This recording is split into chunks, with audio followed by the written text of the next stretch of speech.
Somebody was there. It was more than one person that done this. And somebody knows. Yeah. And they set him up on that road to make it look like a hit and run. What do you think happened to him? I think he was beaten to death.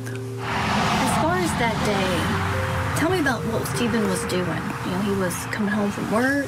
No, he was in school. He had morning classes that day. And then he came home, took a shower, and, you know, left. Nobody knows where he went because he was kind of private. Yeah, so we didn't know where he went. He had a cell phone in his pocket. It wouldn't be the first time he had to call for somebody, you know. And, but the car was locked. He had his phone and his key in his pocket, but then he left his wallet. So if you're going to go get gas, why would you leave your wallet in the car? And he wouldn't walk, no, he would have walked through the woods. He would not have been in that road. And why did they reopen the investigation? It was something they found while they were investigating Paul and Maggie's death, was all I was told. Okay. But what it is, I do not know. At first, I thought maybe it was something on his phone, Paul's phone. And then rumor was going out, they found something on his computer, and then they found a baseball bat. But I have no clue what it is, but I know I'm gonna know soon. Well, it was ruled by the pathologist that it was a vehicle versus pedestrian. But there was no damage anywhere. He had a dislocated right shoulder, and then all his eye socket was broke. The whole back of his head was crushed. And he had some defense wounds on him. His shoes were still on. It first came up when Stephen's body was still at autopsy. And some of his friends came over, him and Stephanie's friends, and they said, you know, it was them Murdaugh boys that did this. And then I was like, and Stephanie come up to me crying, and I said, well, Steph, you know, you can't believe everything you hear. People's gonna talk, you know, so. And then it was like, you know, we never thought that. But then it just kept coming over and over and over again. And once the spotlight was put on Alex Murdaugh and his family and everything, the spotlight is now shining on this case because it's injustice at this point. Until it's determined what happened and who's responsible, there is no justice. And beyond that, you have a mom who's looking for an answer. And it doesn't seem like it's the most difficult case in the world to figure out. And I'm hoping tonight that things are moving a little bit stronger towards getting a real answer. Because first time around in this investigation left most of us just scratching our heads, like, couldn't figure this out, wasn't a priority. So let's get to the bottom of it. We're gonna get the latest tonight. Joining us in Columbia, South Carolina, the attorney representing Stephen Smith's mother, Sandy, our friend Eric Bland back with us, also the host of the Cup of Justice podcast. Thanks so much, Eric. Great to see you. And joining us in Charlotte, North Carolina, host of the Murdaugh Family Murders Impact of Influence podcast, our friend Matt Harris. Thanks, guys, for being here tonight. Appreciate it. Eric, I'm going to start, and let's talk about grand jury. Are the rumblings down there that a grand jury is now actually looking at this case, listening to evidence, looking at evidence, trying to figure out what's going on? Believe so.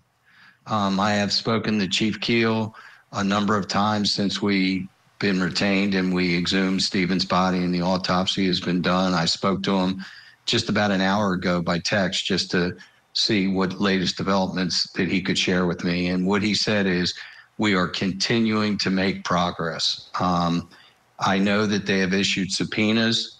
I believe there is a grand jury, obviously issuing subpoenas. And I think, based on what I've heard from several sources, that there are 5 or 6 people who have knowledge and information as to what happened to Stephen that night. Not saying there's 5 or 6 suspects, but there's 5 or 6 people that have knowledge or information. And Chief Keel told me that he believes that they're going to be able to come up with an explanation of what happened to Stephen that night. And that's really all Sandy wants, is just an explanation. If somebody committed a crime, they have to be charged. But she is not looking for a particular person to be charged. Her number one goal is just to find answers. Find the answers, find the truth. But Eric, you have to agree, whatever happened there was a crime. There's a dead body in the middle of the road. I don't know how there's no explanation that it's not a crime. If it's benign in the sense that somebody was driving and they hit something and they thought they hit an animal or some stationary object, and then later on heard that it was actually a body, then they have committed the crime of hit and run, and they haven't reported themselves that they were the ones that struck Stephen. That's the most benign answer, and that would still be a crime. The more pernicious answer is that somebody intentionally tried to maybe even just scare Stephen. Maybe it was just they were going to scare him, and they made a mistake, and they couldn't judge what they were going to hit him with, and whether it was going to hurt him or kill him, or whether it wasn't going to hit him at all. That would be much worse, because then it's a premeditated intent to commit a felony, because they were going to try to commit an assault and possibly a battery. Matt Harris, 5 or 6 people with knowledge in the low country of South Carolina. That's a lot of people that have knowledge. My guess is if 5 or 6 people have knowledge, everyone talks. I am shocked that we're here in 2023 and this thing has not been wrapped up yet. But I think now, because of the pressure that's been placed by Eric and his team, I think by the spotlight being on the low country of South Carolina, we're going to get an answer now. I hope so. And kudos to Eric for his work. And the even smaller, I guess the more important thing is finding out who did this, right? But there's also the picture of who at SLED or what agency 8 years ago decided that we're just going to call this a hit and run. We're going to put the South Carolina state troopers on it who don't investigate homicide. We're going to put MATE on it, which is all about transportation. There's people who have to be held responsible for why that died on the vine 8 years ago. And it took all this to make it happen. I mean, great for Keel and SLED for doing it now, but they've got to kind of go back to and find out why, when people were saying over and over again, State Trooper Thomas Moore and others were saying, hey, this is not a hit and run. Trooper Moore is like, I've seen hundreds of hit and runs in my, my job, and this is not one. There were other officers. If you listen to the audio tapes when they're interviewing Stephanie, Stephen's sister, and Sandy, Stephen's mother, the officers that are doing those interviews are totally saying someone did this. There is someone responsible for this. So where did that narrative change? How did it change? And why is also the smaller question, as obviously the big one is who did it. But what happened with law enforcement back then? Absolutely. Absolutely. That's where we're talking about the justice and injustice, about how things are done down there. And I think with what we all experienced earlier this year and will continue to experience through the boat crash case and everything else, hopefully things turn around down there and the truth just comes out. I mean, everyone does their job and the truth comes out. There's no favors for others. There's no one who's above the law. Eric, I wanted to play for you something that Sandy Smith, your client, told us when I spoke to her last time. Take a listen. When they removed his body from the road, and that was about 9:30, I seen, me and my daughter and my son, Chris, seen Alex and Randy Murdaugh at the scene. And as we were on our way to the funeral home to make arrangements, and that's when Randy Murdaugh called and said, was that you that just passed by? And I said, yeah, we just passed by. And he said, well, I wish you would have stopped so I could have met you. Okay, so that was Randy Murdaugh, according to Sandy, was there. Also, I wanted to show you some troopers' notes from the original investigation. Darrell Williams is stating that his stepson, Patrick Wilson, told him that Sean Conley struck and killed Stephen Smith. Mr. Williams stated that his son told him this in confidence and that his son had moved. Mr. Williams stated that the reason he was passing this information on was because Randy Murdaugh told him to call. And this is why a lot of people are talking about the Murdaughs connected to this case. Eric, is Randy Murdaugh or anyone saying anything about their connection or lack of connection to their case? Were they there that night? And if so, do we know why? Well, according to Sandy, they were there twice. Randy and Alex were there right after the body was moved. And then the next day, Randy was there with an investigator. I have spoken to Randy's lawyer who called me on the phone, and Randy denies ever being at the accident scene on the morning, early morning after his body was moved, and only admits to being there the next day or later on the next day with the investigator. So that has to be worked out. Obviously, there were officers there. They're going to be able to give that information to SLED or grand jury. You know, backing up a little bit, Vinny, the reason I think that it was a quick resolution of what caused Stephen's death in 2015 by Dr. Presnell and also by the Highway Patrol was he was low-hanging fruit. He's not a person of substance in terms of notoriety. He's a young man that no one really knew at the time. So it was an easy explanation and an easy closed file to say it was a hit and run, and that took care of it. That was the explanation. I believe if it was somebody of more prominence or more notoriety, they may have investigated it harder.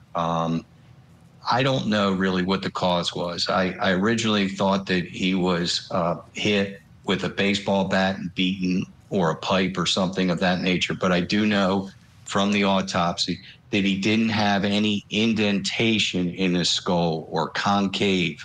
It was just a lot of fractures. So if you're hit with a bat or a pipe, it will dent your skull. So that is something that you know, I'm waiting to hear an answer on. What is the explanation?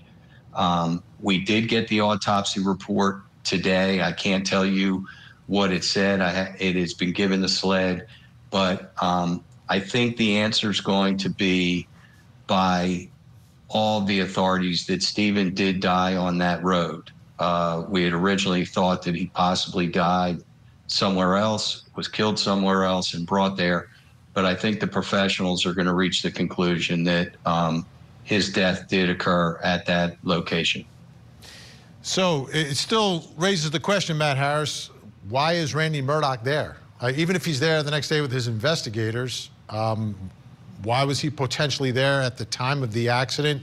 That is one of these strange facts that has folks from around the country wondering what's going on. Well, I mean, Randy did have a connection to the Smiths. He was helping or working with Sandy's husband at the time on a case. Also Buster, and they played baseball together. It's only a stone's throw from the Moselle property, which Randy didn't live there, but it's from the Moselle property. And Randy is a personal injury lawyer. If there's an accident that's happening in that 5-county area, you rest assured somebody from that law firm is going to be involved very quickly. Especially when you talk about the connection to the Smiths, close to where Alec lived, I don't think it's super weird that Randy the next day might be there, because the word is he also offered to represent the Smith family for free, the way I understand it, and Eric can probably confirm that. And so if that's the case, Randy's going to be there. Randy is going to make his move on accidents in the area, or his law firm is. That's very plausible explanation.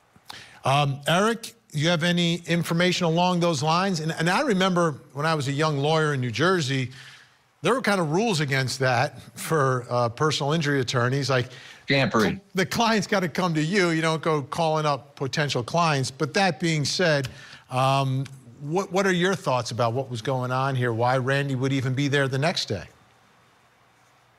You're right. The terms are champery and barristry. When law school, we learn in the first year they're old English terms, and you can't go, hunting cases. They have to come to you. But yes, Matt was correct that Randy was representing Stephen's father in a workers' compensation case, and according to Randy and his lawyer, his father called Randy on the phone and said, "I need your help."